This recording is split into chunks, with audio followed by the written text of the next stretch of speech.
नमस्कार, मैं हूँ आप सबों का अपना दीपक दिलदार। ये मैं नेपाल में हूँ अपने फिल्म दिलदार के सेट से, और निर्माता मेरा छोटा भाई आनंद गिरी जी, संदीप जी हैं।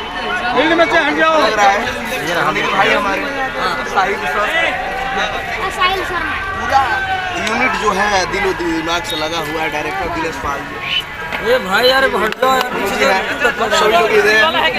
नरमुंडा जी का छोटा भाई बेलुंडा पीछे से काली माई नहीं, ये हमारे पूरी सॉरी मजाक किया, थोड़ा पीछे हो जाए। वो है 200 से फिल्म ऊपर लिख चुके हैं, कथा पर डायलॉग डिलीवरी मेरे दिल के करीब और बहुत प्यारे इंसान। Thank you.